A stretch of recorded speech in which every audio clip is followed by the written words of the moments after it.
Welcome to this episode of Talking Trim. I'm John Skinner, and today we're looking at a set of fully trimmed front seats for the Jaguar E Type open two-seater Roadster. These are the bucket seats, commonly seen on the Series 1 3.8s. It's worth noting at this point that some bucket seat Roadster styles with the pointy egg-shaped backrest squab were also fitted to some of the fixed head cars. See the other video I've done on YouTube of the way of telling the difference between the two. So they were always fitted to the open two-seater Roadsters and sometimes fitted to the two-seater fixed head 3.8s. Bear that in mind. So brand new frames, brand new seat foams, webbing, diaphragms, tacking strips and covers, and then we fully trimmed them up. Only one thing to really keep in mind about this going forward that's not original was the fact that we've actually done even the surrounds here in leather, as the client of ours has gone for a full leather trim kit, so all of his panels, etc., everything's in leather. So he wanted the seats all in leather, barring the backrest backs, which are always in moquette on these. So we've done these in Matador red in smooth. As you can see here, not much of a graining on it. So see how I've set more details on the different leathers that we offer.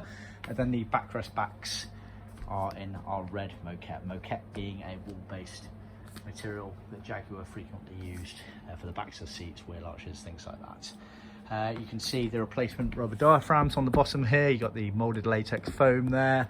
The inside of the backrest here has a cut foam kit all for in there, and then there's various tacking strips. You can just see some of the tacking strips going around here, but you get them on the outside areas here, on the insides there, the insides of the frames, the backrest there, absolutely everywhere on these seats. Fully trim them up. Nice little job. They are quite tricky.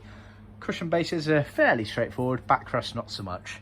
There's a technique to bending the foam, etc., to get the nice curved finish on it to create that bucket style. We've got various photos to help you or your trimmer in that process there. As you can see, very nicely done.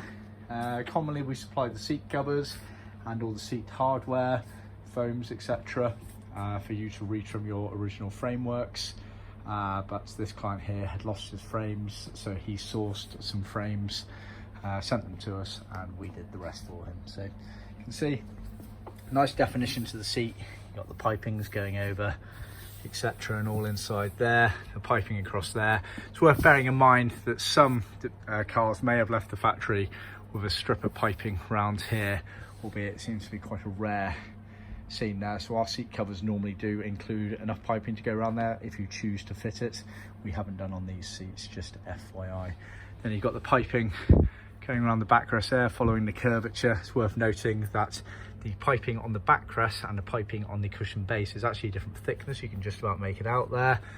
So these are the levels of detail that we go down to on our kits. We know that they use different thickness pipings in different areas, and we replicate that. So yeah, nice job overall. These are getting boxed up and sent over to France next week. So yeah, thanks for tuning in.